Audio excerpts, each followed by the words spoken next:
you mentioned Jon Jones. Obviously, he's in the news right now. Unfortunately, again, for not fighting, but for other things. Have you met Jon, and what was it like when you met him? Yeah, no. I've met Jon many times. Obviously, he came to the UFC. I think it was UFC 100 or just before that. So yeah, just before. Yeah, I've had a lot of run-ins with Jon. Like I saw him not too long ago. I was in Las Vegas, and because I do a podcast, and if someone needs kicking in, if you will, there's someone, if there's someone that deserves a little bit of shit talk, I'll go there and I'll say it and say I disapprove and whatnot. And I saw Jon, and I thought, oh fuck, here we go. He's gonna give me an earful here. But no, he came over and he was awesome. He was great. I've always had really pleasant interactions with Jon. I've always found him to be a good person. I haven't seen that side of Jon Jones, right. You know what I mean? Obviously in the octagon, he's been like that. If anything, the thing that used to annoy me about Jon was he was overdoing the good guy approach, the preaching about the God and all the rest of it. It's like, shut the fuck up. Stop being such a goody two-shoes, because we all know beneath the surface, you're not that guy. But as I say, my interactions were always very positive. However, we do know that there is another side, of course, because he's been just plagued by trouble with whether it's the athletic commissions, the police, and so on and so forth. And this latest one really is, I mean, listen, I have a very firm stance, obviously, like everyone, like any other normal person does, about a man hitting a woman. We don't know the details, but apparently she was covered in blood and all the rest of it.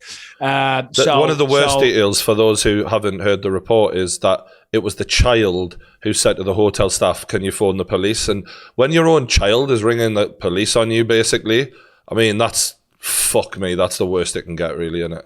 Yeah, no. Exactly. And it's disgusting. It is. And I would only assume, because from what I read, his wife went off to bed and he went off to a strip club with some mates, right? And if we know Jon Jones, right, from what the media tells us, he likes a lot of booze and he likes a bit of Charlie. Do you know what I mean? So I'm assuming he came back.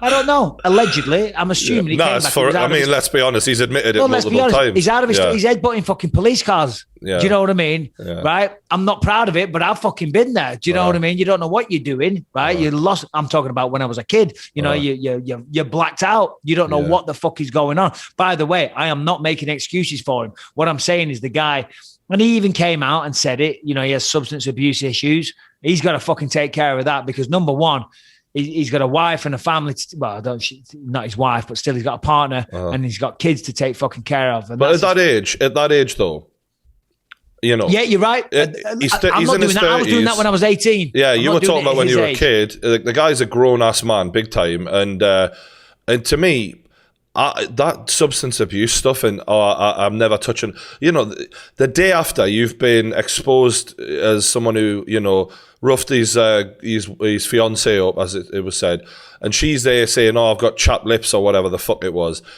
And then he's putting a bench pressing video out on Instagram the next day going, never touch and drink again. I thought, you, this isn't a hangover, mate. You've literally let everyone down again. And I don't know how he's got any supporters left at this point, because to be like, oh, I'm benching this much and I'm never touching drink again. I'm like, what the fuck is up with you? You're absolutely right. You're absolutely right. And when it comes to a moral stance or man to man, I totally agree with you. Yeah. On the other side, and again, I'm not making excuses for him. On the other side, people watching for the fighter. I mean, if you want to talk about someone that's fucking out of control, I mean, you know where I'm going to go. Conor fucking McGregor. But he's still got legions of fucking fans. I've seen you. I know you had some very, very tough things to say about him as well back in the day, or when he was doing his last rounds and when he had that incident with the old geezer in the pub. Yeah. Do you know what I mean? Yeah. I mean, it hasn't gotten better, I'll be honest, Mike. It's got fucking worse. It's got no better. You know what I mean? Ego's out of fucking control. Do you know what I mean? Yeah. Money doesn't make you a man. It just exposes what a cunt you are. Right? Absolutely. But at the end of the day, people will tune in to see him fight inside the octagon. Now, I despise what he did. You know what I mean? I was around domestic, a lot of it when I was a kid. Do you know what I mean? So I have a very, very strong stance against that. And he should, I don't know, he should hang his fucking head in shame is what he should do. And that was the thing that shocked me, was it wasn't, even a remorseful thing at this point would be falling on deaf ears. But he didn't even bother. He was like, I'm bench pressing. Hey, I'm not touching drink again. You know, I it's never like, saw that. Fucking hell. I didn't see that, to be honest. I've been so busy prepping for this show and fucking waking up. Mate, he's literally got he's literally like, it's just him bench pressing with a text thing of, I'm never touching alcohol again. And it's like, what? So it wasn't like he came to the camera and he spoke. No. There wasn't even like listen. You know, the usual tears down his eyes, humble, you know, and he didn't even bother, which, I mean, part of me thinks, I mean, if you're going to be that, then fuck it.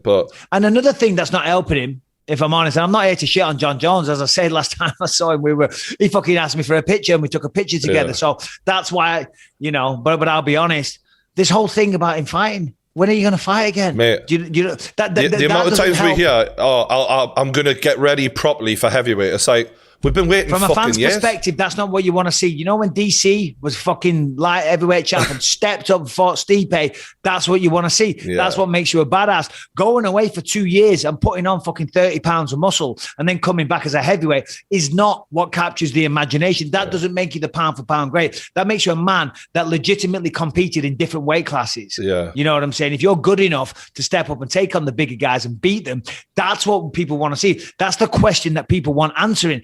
Could he do that? Could the success at light heavyweight be transferred against heavyweights? All right, all he's got to do is not cut weight. He's going to be 230 anyway, which is technically a decent sized fucking heavyweight. Yeah. Well, I mean, right now he's 260 according to his manager, and he looked every bit of it at the Hall of Fame ceremony. He looked thick.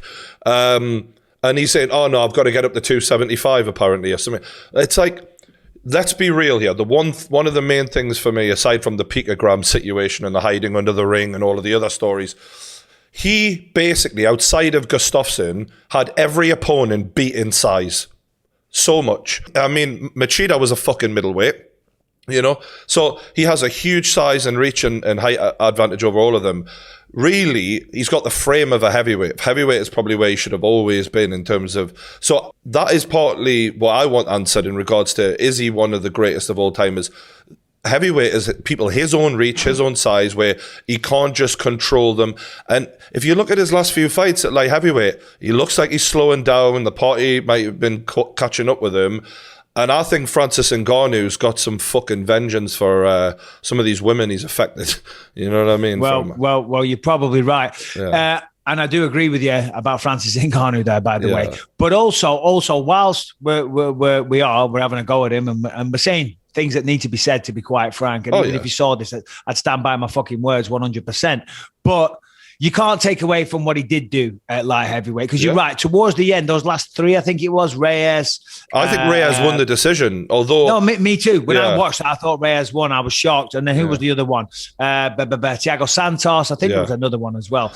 They were questionable. But he did take out generations of fighters, you know what I mean, and constantly defending the belt so many times. So, you know, whilst it's easy to look at it all with a dim view and be pessimistic because of his current actions, you know, you can't completely write off what he did. But still, I'm certainly not. Yeah, if you're going to go up to heavyweight, fucking do it. If you're not, don't. Whatever. He's been talking about it for far too long, and I think the one thing that fans get sick of with fighters, you know, and now with social media, it's such a different world to when earlier in your career, like, you didn't do fucking, I'm going to do this. You just fought people. And that's what we want, you know what I mean? And McGregor, you mentioned him earlier, he talks so much shit. Like, the amount of crap he talks about, I'm going to do this, I'm going to do that. His last tweet about going to welterweight, I'm like, mate, you've just been decked well and truly back to back of Dustin Poirier. I wouldn't even think about welterweight. You know what I mean? Like, imagine what Kamaru Usman would do to him. And I'm not saying that as a McGregor hater, and I'm not a fucking hater.